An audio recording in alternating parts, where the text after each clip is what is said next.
नमस्कार साथियों, स्वागत है आपका बैंकर साथी चैनल में। साथियों, इस वीडियो में डिस्कस करेंगे सीआईबी के पेपर 1 की यूनिट 32 जिसका नाम है risk management and credit rating. अब इसका पार्ट 1 ऑलरेडी हम डिस्कस कर चुके हैं, आधे यूनिट कवर कर चुके हैं। ये पार्ट 2 है, तो इसमें रिमेनिंग यूनिट कवर करेंगे। साथ ही इसमें जो मल्टीपल चॉइस क्वेश्चंस दिए गए हैं उनको भी हम डिस्कस करेंगे। तो शुरू करते हैं साथियों। तो हमारा पहला टॉपिक है RBI guideline on credit risk management. तो क्रेडिट रिस्क मैनेजमेंट के बारे में आरबीआई की कुछ गाइडलाइंस हैं, इनको हम एक एक कर देखते हैं। लेंडर जो है वो क्या करें, पहली गाइडलाइन ये है कि आरबीआई कहता है कि lender should carry out their independent and objective credit appraisal. जो भी लेंडर्स हैं यानी कि जो बैंक और फाइनेंशियल इंस्टीट्यूशंस हैं वो अपनी इंडिपेंडेंट और ऑब्जेक्टिव क्रेडिट अप्रेजल करें हर एक केस में, and must not depend on credit appraisal report prepared by outside consultant. और केवल जो आउटसाइड कंसल्टेंट हैं उनकी रिपोर्ट पर डिपेंडेंट ना रहें, अपना खुद का credit appraisal, objective credit appraisal करें। और स्पेशली उन पर विश्वास ना करें, उन कंसल्टेंट की रिपोर्ट पर डिपेंड ना रहें जो बोरोइंग एंटिटी से रिलेटेड हैं। यानी कि जो बोरोइंग एंटिटी यानी कि कोई बोरोअर है, उसकी अगर कोई अकाउंटेंट है, सीए हैं, वो अगर कोई सर्टिफिकेट देते हैं तो उसको क्रॉस वेरीफाई ज़रूर कर लें। नेक्स्ट, आरबीआई कहता है कि बैंक और lender should carry out sensitivity test, scenario analysis. Sensitivity test कर लें, सिनेरियो एनालिसिस कर लें, स्पेशली कौन से केसेस में, जो इंफ्रास्ट्रक्चर प्रोजेक्ट हैं, जो बड़े प्रोजेक्ट हैं जहां पर डिले के चांसेस हैं, कॉस्ट ओवररन के चांसेस हैं।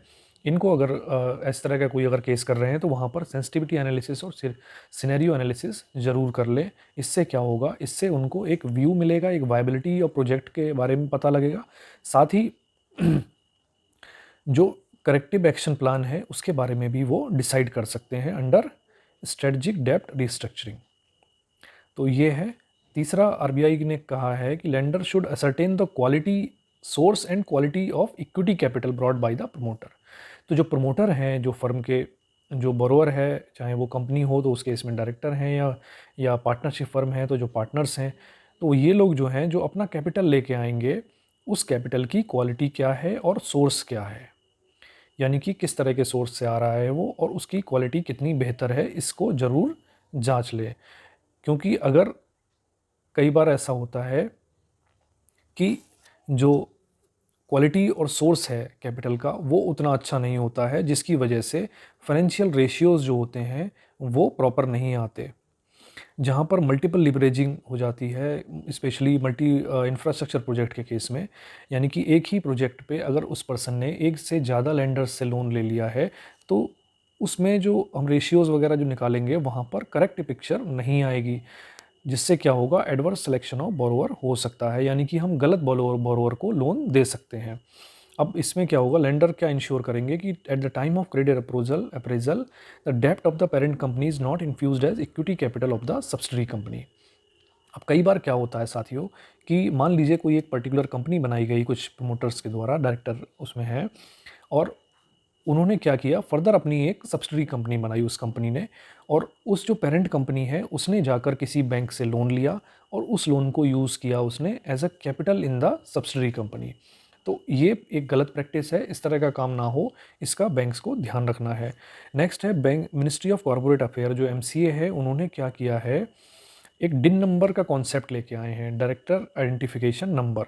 ये काफ़ी इंपॉर्टेंट है। डिन नंबर से क्या होता है, इसके थ्रू हम पता लगा सकते हैं, बैंक्स जो हैं वो पता लगा सकते हैं कि उस डिन नंबर का कोई पर्सन जो है, the names of the director appearing in the list of wilful defaulter और wrongly denied credit facilities on such ground. मतलब कोई ऐसा पर्सन तो नहीं है जिस फर्म को हम लोन लेने जा रहे हैं, उनके जो मान लीजिए किसी कंपनी को लोन लेने जा रहे हैं, उसमें जो डायरेक्टर्स हैं, वो डायरेक्टर, उनके जो डिन नंबर हैं उनसे हम चेक करेंगे कि उस डिन नंबर का पर्सन यानी कि वो डायरेक्टर जो है उनमें से कोई कोई ऐसा तो नहीं है जो आरबीआई की विलफुल डिफ़ॉल्टर लिस्ट में है या इस तरह की किसी लिस्ट में है।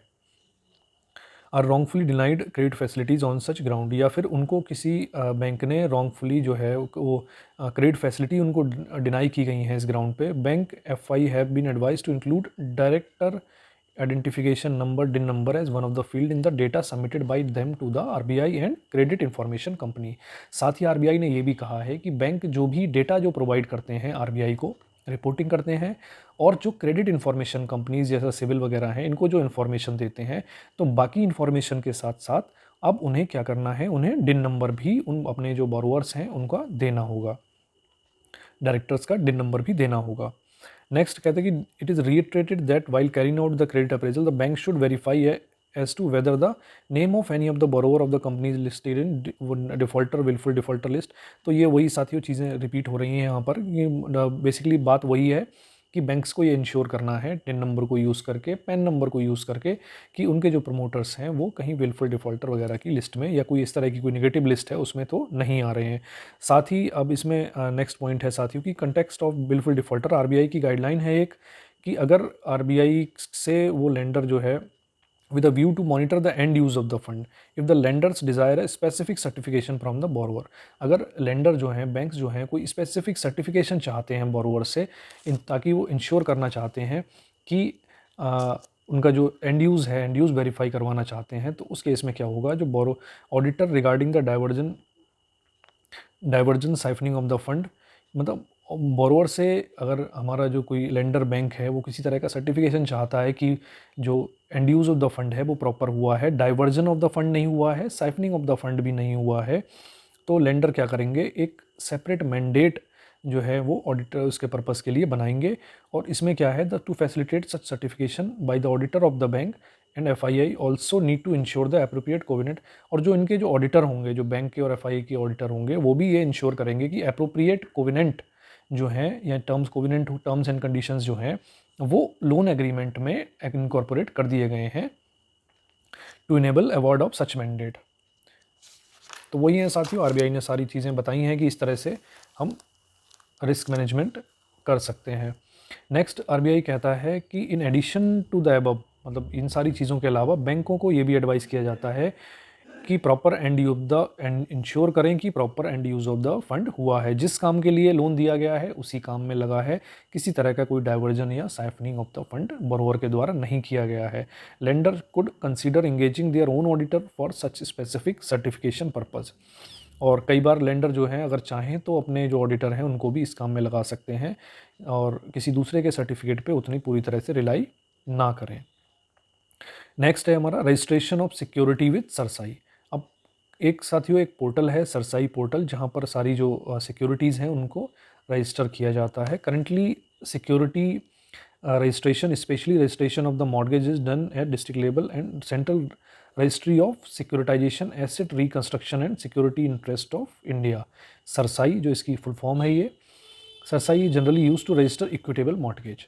तो इक्विटेबल मॉर्टगेज जो है, जो जनरली क्योंकि बैंक में सारे जो प्रॉपर्टीज़ रखी जाती हैं मोस्टली जो है वो इक्विटेबल मॉर्टगेज ही की जाती है, और इक्विटेबल मॉर्टगेज को रजिस्टर करने के या रिकॉर्ड करने के लिए सरसाई पोर्टल बनाया गया है।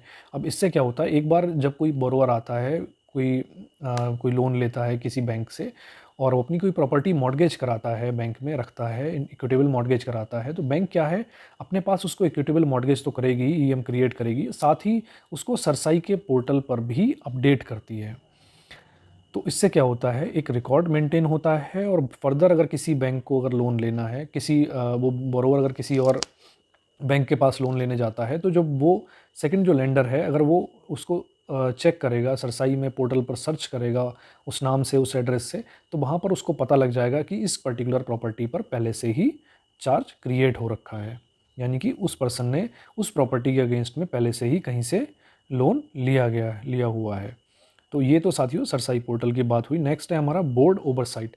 The board of director of the bank should take all necessary step to arrest the deteriorating asset quality in their books and should focus on improving credit risk management. तो board जो है यानी कि board of director की यहाँ पर बात हो रही है, उन जो बैंकों के बोर्ड ऑफ डायरेक्टर्स हैं उनको क्या करना है, नेसेसरी स्टेप्स लेने हैं ताकि जो उनकी एसेट क्वालिटी है बुक्स में वो मेंटेन रहे, प्रॉपर रहे, और क्रेडिट रिस्क मैनेजमेंट सिस्टम भी उस पर फोकस करना है, उसको इम्प्रूव करने पर। Early recognition of problems in asset quality, कभी भी उनके जो एसेट्स हैं यानी कि लोन्स हैं उनमें किसी तरह की प्रॉब्लम आने वाली हो तो वो अर्ली डिटेक्शन उसका हो सके। तो ये है साथियों। अब नेक्स्ट हमारा है टॉपिक क्रेडिट इंफॉर्मेशन सिस्टम। तो क्रेडिट इंफॉर्मेशन सिस्टम की साथियों ज़रूरत हुई थी। इनका काम बेसिकली ये है कि बैंक और फाइनेंशियल इंस्टीट्यूशन को एक तरह से अलर्ट दिया जाए, उनको थोड़ा सा गार्ड किया जाए, उनको प्रोटेक्शन दी जाए to have defaulted in their dues to other lending institutions. तो उससे क्या हुआ, क्रेडिट इन्फॉर्मेशन सिस्टम, ताकि एक ऐसा एक इन्फॉर्मेशन सिस्टम बनाया जाए, एक ज़रूरत महसूस हो रही थी कि एक ऐसा इन्फॉर्मेशन सिस्टम बनाया जाए जिससे कि जो बोरोवर्स हैं उनकी जो इन्फॉर्मेशन है कि उन्होंने कौन कौन से लोन ले रखे हैं, कितने लोन पे किए हैं टाइम से, कौन से उनके एसएमए में गए हैं, स्पेशल मेंशन में गए हैं, कौन से कंप्रोमाइज़ में बंद हुए हैं। तो इस तरह की जो चीज़ें हैं उसकी पूरी इन्फॉर्मेशन जो है वो पता लग सके, ताकि जो लेंडर हैं उनको पूरी क्लैरिटी रहे और वो सही सिलेक्शन ऑफ बोरोवर कर पाएँ। तो इसी सेंस में क्या हुआ था साथियों, क्रेडिट इन्फॉर्मेशन कंपनीज़ की बात आई फिर, और एक वर्किंग ग्रुप साथियों बनाया गया था जिसकी थ्रू जिसकी as a result of that working group क्या हुआ कि बाद में हमारे सिविल की फॉर्मेशन हुई। सिविल को सेटअप किया गया state bank of India in association with HDFC, और सिविल वही है जिसको हम अब सिविल ट्रांस यूनियन भी कहते हैं। और सिविल ट्रांस यूनियन के अलावा 3 और ऐसी कंपनीज़ हैं जो परमिट की गई हैं RBI के द्वारा to work as credit information companies.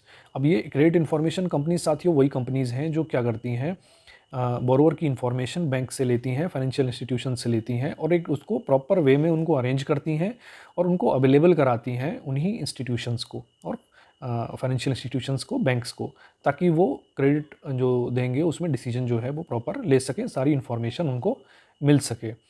आज के समय में हमारे पास जो है इंडिया में जो है करंटली जो है सिविल ट्रांस यूनियन सिविल के अलावा 3 और कंपनीज है, टोटल 4 CICs हैं इंडिया में। अब आप उनके नाम चाहे तो बता सकते हैं, ध्यान कर सकते हैं। हमारा ट्रांस यूनियन सिविल हो गया, उसके बाद में नेक्स्ट हाईमार्क है, एक्सपीरियन है, और चौथी कौन सी है, TransUnion CIBIL, Highmark, Experian, और चौथी हुई हमारी इक्विफेक्स। तो ये टोटल 4 CICs हैं इंडिया में जो ऑपरेट करती हैं with a view to strengthening the legal mechanism to collect the process and share credit information of the borrower of credit. तो वही है साथियों, सेम चीज़ है। बेसिकली इनको बनाया गया था कि क्रेडिट इन्फॉर्मेशन सिस्टम एक बने, क्रेडिट की इन्फॉर्मेशन ये लें, और CICs क्या करेंगी, उसको कंपाइल करेंगी सारे डेटा को, उसको एक प्रॉपर फॉर्म में अवेलेबल कराएंगी बैंक और फाइनेंशियल इंस्टीट्यूशंस को। Further CIC and CI shall keep the credit information collected maintained by them updated regularly on monthly basis और such shorter information as mutually agreed upon. और ये क्या करेंगी, regular अपने database को update करती रहेंगी ताकि अपडेटेड इन्फॉर्मेशन मिलती रहे। As a consequence of this, one time membership fee charge by the CICs for CI to become their member. जो क्रेडिट इंस्टीट्यूशंस हैं, CI मतलब क्रेडिट इंस्टीट्यूशंस, और CIC क्रेडिट इंफॉर्मेशन कंपनीज, यानी कि जो 4 कंपनीज हैं सिविल, इक्विफेक्स वगैरह, तो इनके मेंबर बनेंगे। अच्छा, RBI ने एक चीज़ पॉइंट मिस हो गया साथियों, RBI ने ये मैंडेटरी कर रखा है कि जितने भी CIs हैं, यानी कि जो बैंक और फाइनेंशियल इंस्टीट्यूशंस हैं, इनको सभी जो चारों क्रेडिट इन्फॉर्मेशन कंपनी है उनका मेंबर बनना ही है। और उसमें क्या है, उसकी एक फ़ीस होती है, वन टाइम फ़ीस जो है वो 10,000 रुपये है, और एनुअल चार्ज जो है वो CI जो लेती है वो 5,000 से ज़्यादा एक्सीड नहीं कर सकती। तो ये है साथियों, earlier the credit institution CI were required to submit the list of suit filed and wilful defaulter list 25 lakh और अबव। जो पहले क्या होता था कि 25 लाख से ऊपर के जो लोन्स होते थे जहाँ पर बिल्कुल डिफ़ॉल्ट होता था वो रिपोर्ट किए जाते थे to credit information company who display the same on their respective website as and when received. The list of non suit filed, अब जो नॉन सूट साथियों, सूट फाइल्ड जो विलफुल डिफॉल्टर होते थे 25 लाख से ऊपर के, उनको क्रेडिट इन्फॉर्मेशन कंपनीज को दिया जाता था। लेकिन जो नॉन सूट फाइल्ड अकाउंट होते थे विलफुल डिफॉल्टर के, जो 25 लाख और अबव के हैं, उनको कॉन्फिडेंशियल रखा जाता था, were disseminated by RBI among the bank and FIA only for their own use. वो कॉन्फिडेंशियल रखा जाता था और बैंक और FI जो होते थे वो केवल अपने यूज़ में लेते थे। लेकिन अब करंट सिस्टम में क्या हुआ है, वो भी इनको भी अब डिस्प्ले कर दिया जाता है प्रॉपर फॉर्मेट में। नेक्स्ट हमारा जो आता है टॉपिक वो है क्रिलिक, central repository for information on large credit, जिसको हम शॉर्ट में कहते हैं क्रिलिक। अब RBI ने सेटअप किया है इसको, क्रिलिक को, to collect, store and disseminate credit data to lender. इसका काम है कि ये कलेक्ट करेगी, स्टोर करेगी और डिसेमिनेट करेगी क्रेडिट डेटा किसको, लेंडर्स को। The banks are required to report credit information including classification of account as SMA to क्रिलिक on all their borrowers having aggregate fund based and non fund based exposure of 5 crore and above with them. जितने भी banks को ये कहा गया है, जो भी बोरोवर उनके पास हैं जिनकी एग्रीगेट लिमिट चाहे वो फंड बेस्ड हो या नॉन फंड बेस्ड, टोटल जो एक्सपोजर है अगर 5 करोड़ या उससे ज़्यादा है, then they have to report those borrower to the क्रिलिक। तो क्रिलिक को उनकी इन्फॉर्मेशन देनी है, साथ ही क्लासिफिकेशन ऑफ एन अकाउंट की वो एसएमए में तो नहीं गया है, ये सारी इन्फॉर्मेशन क्रिलिक को देनी है। However crop loan are exempted from such reporting. हालांकि जो क्रॉप लोन है, एग्रीकल्चर लोन जो है, उनको इससे एग्जेम्प्ट किया गया है। Bank should continue to report their other agriculture loan in terms of above instruction. Bank need not report their interbank exposure to interbank exposure भी बैंक को क्रेडिट को रिपोर्ट करने की ज़रूरत नहीं है, including exposure to NABARD, SIDBI, EXIM bank and National Housing Bank. तो ये है साथियों बेसिकली 5 करोड़ से ऊपर की जो बोरोवर हैं, जो बोरोइंग एंटिटी हैं जिन्होंने बैंक से लोन लिया है, उनकी इन्फॉर्मेशन क्रेडिट को जाती है। और जब कोई बड़ा लोन जब बैंक को देना होता है, लेना होता है किसी बोरोवर को, तो जो क्रेडिट अप्रेजल किया जाता है उसमें जो सैंक्शन करने से पहले जब जैसे सिविल रिपोर्ट वगैरह जो जनरेट की जाती है, उसके साथ ही क्रिलिक में भी सर्च की जाती है बैंक्स के द्वारा। RBI guideline require bank to report outstanding current account balance of their customer, debit और क्रेडिट, ₹1 करोड़ एंड अबव। अब साथियों एक और गाइडलाइन जो है वो RBI की ये है, RBI ने कहा हुआ है कि बैंक को जितने भी उनके करंट अकाउंट होल्डर्स हैं, कस्टमर हैं, जिन कस्टमर्स के अकाउंट में डेबिट या क्रेडिट 1 करोड़ से अधिक का अगर बैलेंस होगा, आउटस्टैंडिंग होगी, चाहे वो क्रेडिट में हो या फिर डेबिट में हो, 1 करोड़ से ज़्यादा का अमाउंट है, तो वो RBI को रिपोर्ट करना है। RBI has clarified that for the purpose of reporting in return, bank should report outstanding current account balance of any client whose name appear in the pen master of the return, respective of the fact the client has availed any exposure fund based और not from the bank. तो साथियों ये है इसमें, और इसके साथ ही साथियों ये चैप्टर हमारा कंप्लीट होता है। अब इसमें कुछ MCQs दिए गए हैं, तो एक बार उन्हें देख लेते हैं तो थोड़ा सा हमारा रिवीजन उससे हो जाएगा। तो साथियों पहला इसमें जो मल्टीपल चॉइस क्वेश्चन है वो देखते हैं। उसमें लिखा है how many credit information companies have been permitted by RBI to function. तो ये हमने अभी डिस्कस किया था साथियों, RBI के द्वारा कौन कौन सी कंपनीज़ हैं, कितनी CICs हैं क्रेडिट इन्फॉर्मेशन कंपनी जिनको अलाउ किया गया है फंक्शन करने के लिए। तो 1 है, 2 है, 3 है या 4 है, तो वो हमें पता है साथियों कितनी है, 4 है। और 4 कौन कौन सी हैं, एक हमारा सिविल हो गई, सिविल के बाद में हमारा इक्विफेक्स, और कौन सी है, एक्सपीरियन, और चौथी हमारी है हाई मार्क। तो ये चारों कंपनीज़ हैं जो फंक्शन करती हैं इंडिया में, और सारे जो बैंक हैं उनको इसका मेंबर बनना कंपलसरी है। नेक्स्ट क्वेश्चन है हमारा, which of the following is not a credit risk.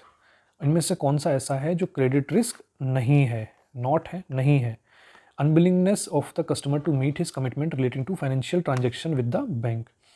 तो कोई कस्टमर है जो अनविलिंग है कि वो बैंक के साथ जो कमिटमेंट है उसको पूरा नहीं करेगा, तो वो क्या है, क्रेडिट रिस्क है या नहीं है। ऑब्वियसली ये तो क्रेडिट रिस्क, सबसे बड़ा क्रेडिट रिस्क तो यही है कि वो अनविलिंग है, यानी कि उसके पास फंड्स हैं बट वो फिर भी देना नहीं चाहता, लौटाना नहीं चाहता। सेकंड है inability of the customer to reimburse the bank in case of invocation of guarantee और डिवॉल्वमेंट ऑफ LC। यानी कि किसी बैंक ने अपने कस्टमर के फेवर में कोई नॉन फंड बेस्ड लिमिट दी थी, कोई LC या गारंटी इशू की थी, और वो इन्वोक हो गई है, गारंटी इन्वोक हो गई है या LC डिवॉल्व हो गई है, और उस केस में जब बैंक उससे कस्टमर से अपनी रिकवरी करना चाहता है तो कस्टमर जो है वो अनेबल है, inability of the customer unable है रिकवर करवाने के लिए, तो उसके वो भी एक क्रेडिट रिस्क है। थर्ड है inability of the customer to meet his commitment, यानी कि कोई कस्टमर है, उसने कोई बैंक से जो कमिटमेंट थे, जो EMIs वगैरह उसको पे करनी थी लोन की, वो नहीं कर पा रहा है किसी रीज़न से, इनेबिलिटी है उसके पार्ट पे, तो ये भी एक क्रेडिट रिस्क है। Loss of the bank due to fraud, साथियों ये कोई क्रेडिट रिस्क नहीं है, बेसिकली ये ऑपरेशनल पार्ट में आ जाता है, तो ये इसका सही आंसर इसका डी होगा। नेक्स्ट क्वेश्चन है साथियों, which of the following is an external factor affecting credit risk. तो क्रेडिट रिस्क को अफेक्ट करने के लिए कौन कौन से फैक्टर हैं, कई सारे फैक्टर हो सकते हैं, वो एक्सटर्नल हो सकते हैं, इंटरनल हो सकते हैं। तो government policies, faulty loan and repayment structure, over exposure of credit to a particular segment, lack of an efficient recovery management.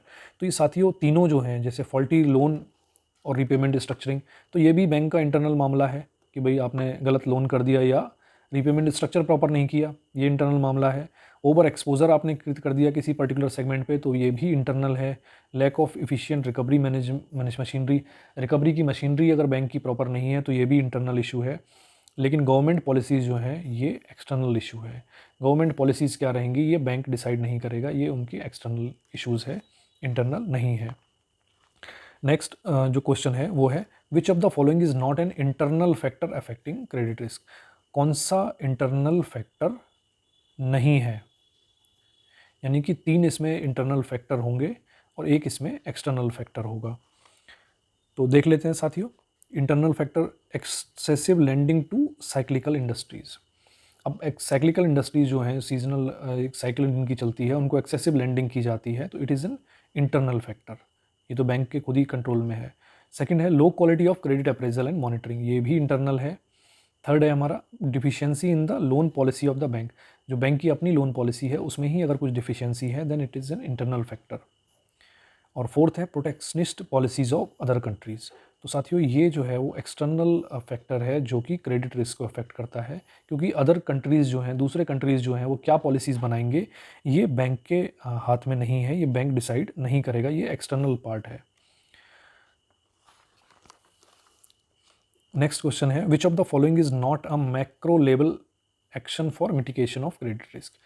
कौन सा इनमें से दो तरह के साथी होते हैं, मैक्रो लेवल और माइक्रो लेवल एक्शन। तो मैक्रो लेवल पे यानी कि बड़े लेवल पे कौन सा नहीं है जो मिटिगेट करे क्रेडिट रिस्क को। तो फर्स्ट है हमारा periodic review of the exposure norm for single and group borrower. तो पीरियोडिक रिव्यू जो होगा सिंगल और ग्रुप बोरोवर को, वो मैक्रो लेवल वो भी क्रेडिट मिटिगेट करने में हेल्प करेगा क्रेडिट रिस्क को, लेकिन ये मैक्रो लेवल में आएगा साथियों। नेक्स्ट है हमारा frequent review improving appraisal standard of the credit proposal. तो ये भी हेल्प करेगा किसमें, मिटिगेट करने में क्रेडिट रिस्क। अप्रेजल अच्छा होगा, अप्रेजल अगर लोन का अच्छा होगा क्रेडिट प्रपोजल का, तो उससे क्या होगा, रिस्क थोड़ा सा कम होगा। और ये साथियों क्या है, ये माइक्रो लेवल आएगा, क्योंकि ये पर्टिकुलर लोन की बात हो रही है। और मैक्रो लेवल पे मतलब कि सारे जो लोन पोर्टफोलियो है बैंक का, सारी जो बुक्स हैं सबके लिए इकट्ठी बात हो रही है। लेकिन क्रेडिट प्रपोजल का इम्प्रूवमेंट जो होगा, अप्रेजल होगा, स्टैंडर्ड होंगे, वो इंटरनल एक पर्टिकुलर जो है लोन्स के लिए होंगे, तो वो माइक्रो लेवल पे चीज़ें हो रही हैं। इसमें जैसे और ऑप्शन है frequent review norms for fixing internal limit of aggregate committee, तो ये भी साथियों मैक्रो लेवल में होता है। और periodic review of total credit portfolio on the quality parameter, तो पूरे बैंक के जो क्रेडिट पोर्टफोलियो है उसको मॉनिटर करना, तो वो भी मैक्रो लेवल की बात है। बट माइक्रो लेवल यहाँ पर बस यही है, ऑप्शन बी हमारा करेक्ट होगा। नेक्स्ट क्वेश्चन है साथियों sixth, which of the following is not a micro level action for mitigation of credit risk.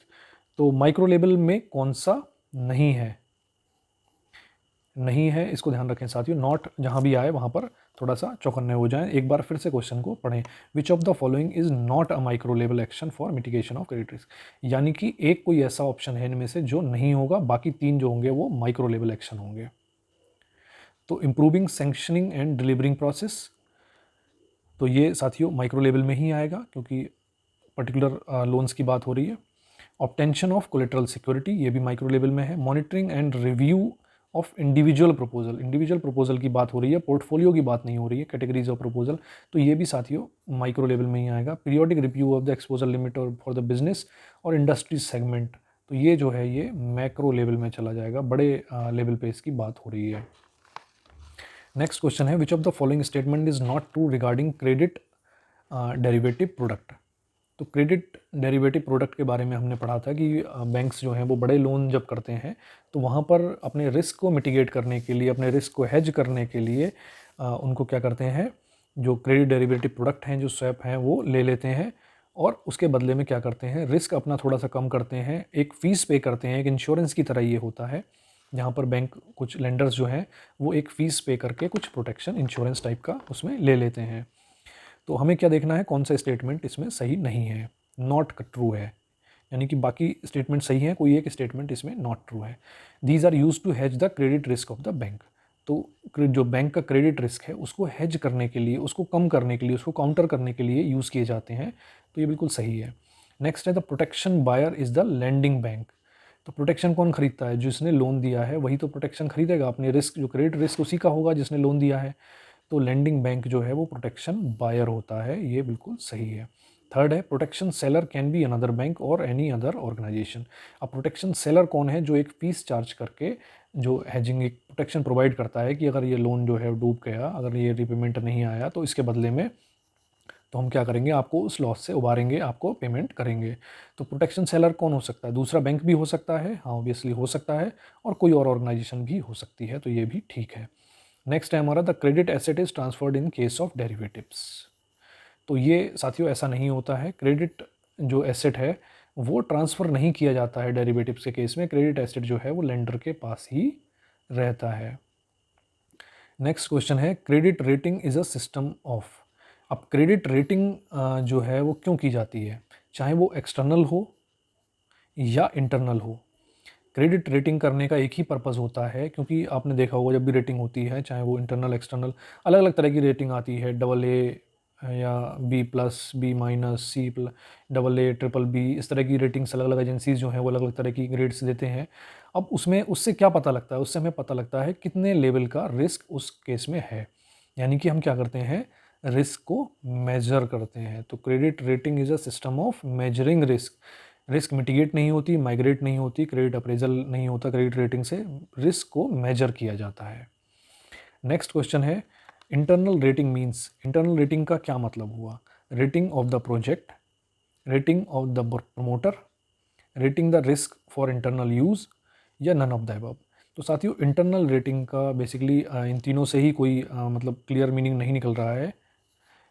Internal rating का मतलब होता है कि बैंक की जो इंटरनल जो प्रोसेसेस हैं, क्योंकि रेटिंग दो तरह से हो सकती है। किसी बैंक को अगर लोन करना है तो रेटिंग करानी है, रेटिंग रिस्क मेजर करना है, तो या तो वो अपने खुद के रेटिंग मॉडल्स डेवलप करें, जो कि ज़्यादातर बैंक्स के पास है इंटरनल रेटिंग मॉडल।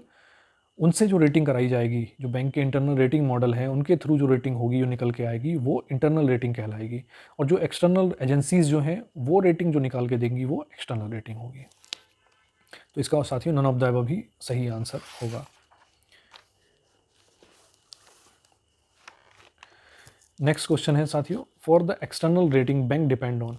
तो जो एक्सटर्नल रेटिंग है उस किससे कराते हैं बैंक? रेटिंग एजेंसीज से कराते हैं ऑब्वियसली। इसमें तो क्लियर कट साथियों फर्स्ट ऑप्शन ही इसमें करेक्ट है। एक्सपीरियंस स्टाफ से नहीं कराते हैं, बैंकिंग कंसल्टेंट से नहीं कराते हैं, नन ऑफ द अबव। तो रेटिंग एजेंसीज जो है हमारी उनसे ही, जो क्रिसिल वगैरह है, एक्रिलिक वगैरह है, जो वहाँ से रेटिंग एजेंसी, इक्रा है, एक्रिलिक है, ये सब है, इनसे एक्सटर्नल रेटिंग कराई जाती है। नेक्स्ट है central repository for of information on large credit, क्रिलिक हैज़ बीन सेटअप बाई। तो क्रिलिक को किसने सेटअप किया है ये बताना है साथियों। एसबीआई, या फिर ये as a private company setup हुई है jointly by SBI and ICICI, या फिर आरबीआई। तो साथियों ये जो क्रिलिक जो है central repository of information on large credit, यानी कि 5 करोड़ से ऊपर के जो लोन्स हैं, 5 CR एंड अबव जो लोन्स हैं, उनकी जो इन्फॉर्मेशन यहाँ पर रहती है, इस क्रिलिक को सेटअप किया है किसने?